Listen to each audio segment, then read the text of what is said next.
YouTube. Today we're looking at Joachim Andersen's Opus 41 Etude number 1, which is a very technical etude for the fingers. If you've ever wondered why you practice scales, this etude is a great example. There's a lot of scale passages and a lot of finger twisters in this one. So we're going to spend some time talking about how can you get that nice, even, and consistent finger the whole way through on a reliable basis. So when I'm thinking about ways to practice, the first thing I want to think about is what I want to accomplish. And when it comes to finger technique, there are really two elements of it that I think of.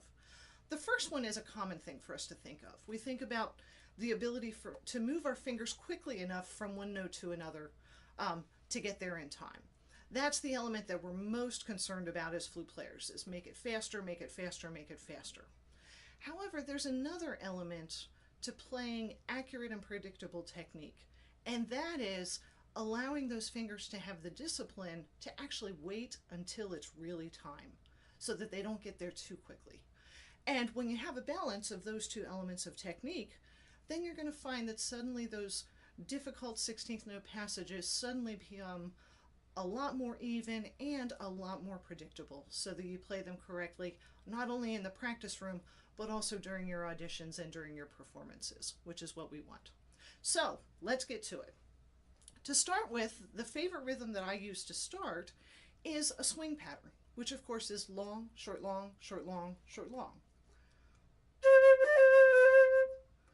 So when I practice that pattern, what I'm doing from a practice perspective in terms of technique is I am taking notes 1 and 3 and I'm working on the discipline of waiting until it's time, right? Those notes are a little longer. I have to be patient and wait to move to the next note. On the second and fourth notes, I'm practicing moving very quickly through them to get to the next one.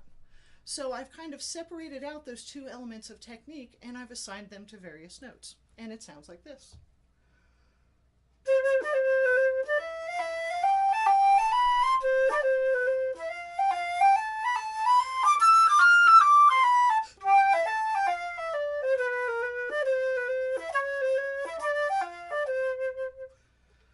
Plus, it's kind of fun, right? A little more fun than just reading it straight down. So that's the first rhythm. The next thing I'm going to do is take that rhythm and just switch it around. And to do that, I think of the construct of the Scottish snap, which of course is a very short note followed by a longer note.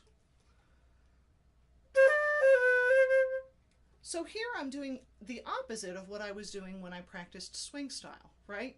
I'm moving very quickly through notes 1 and 3 to get to a longer 2 and 4 where I'm practicing that discipline of waiting until it's time.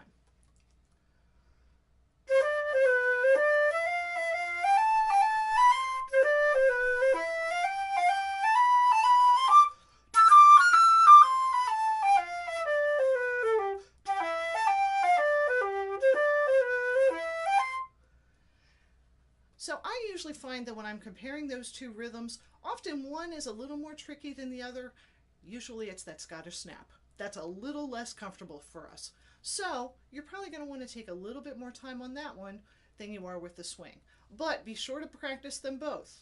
Otherwise, you'll end up lopsided, right? So that's the first rhythmic variation that I do. Another rhythmic variation that I like to do in passages like this where I have running 16th notes, 4 notes for every beat, I like to change that into various triplet rhythms. So the first rhythm I'm going to change it to is 2 8th notes followed by 2 16th notes.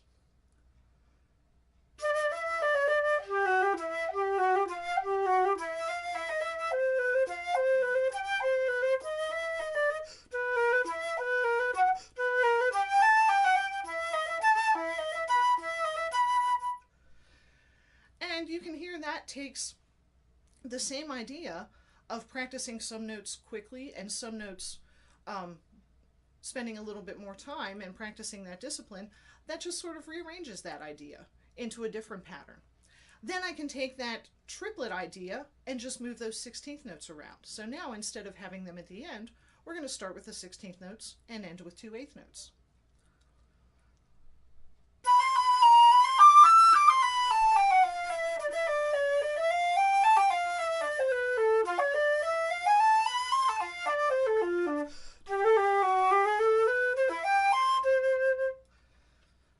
So by varying it, again, I'm moving that pattern around. I'm getting my fingers used to those patterns in different ways. Finally, we can put those 2/16th notes in the middle. So we have eighth note, 2/16th notes, followed by an eighth note.